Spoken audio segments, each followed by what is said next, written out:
మనతో ఉన్నారు ఈరోజు Telangana state BC welfare association president Jajula Srinivas Goud.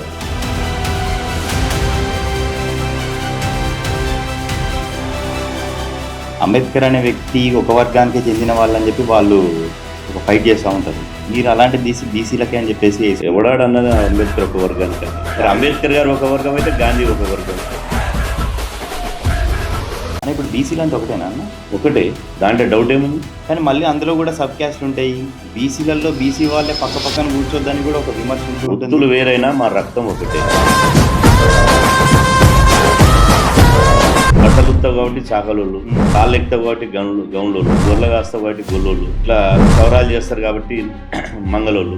వృత్తులు వేరు కావచ్చు. ఈ సమాజానికి సేవ చేసే కులాలే బీసీ.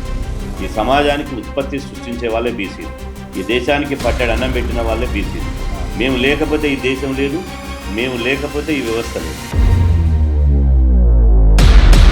అట్లా ఇప్పుడు బీసీలకే ఒక ఐక్యత లేదని చెప్పి ఇప్పటివరకు నడుస్తూ ఉంది. 1982లోనే ఎన్టీ రామారావు గారిని కల్వకుర్తిలో ఒక బీసీ బిడ్డ ఓడగొచ్చింది. ఎన్టీ రామారావు ఆరడుగుల అందగాడు, ఒక తెలుగుదేశం పార్టీ వ్యవస్థాపక అధ్యక్షుడు. ఎన్టీ రామారావు చేయూపితే కోట్ల మంది చేకొట్టే జనము ఒక చిత్తరంజన్ దాస్ అని ఒక బీసీ బిడ్డ చేతిలో ఓడిపోయాడు. బీసీలు ఎంతమంది ఉన్నా, వాళ్ళకి ఎంత ప్రాధాన్యత ఇచ్చినా చిట్ట చివరికి వాళ్ళు ఒక కార్యకర్తలానే మిగిలిపోతున్నారు. కానీ పాలించే సత్తా లేదంటారా వాళ్ళకి? వాళ్ళు ఇప్పుడు బీసీలలో రాజులు పుట్టారు, చక్రవర్తులు పుట్టారు. అశోక చక్రవర్తి ఎవరు? మొన్నటి కాక మొన్న సర్దార్ సర్వాయి పాపన్ ఎవరు? బహుజన చక్రవర్తి కదా. మొట్టమొదటి ఈ దేశంలో క్షత్రియుడే కత్తి పట్టాలి, అదేవిధంగా క్షత్రియుడే రాజ్యం వెళ్ళాలని పటాపంచం చేసి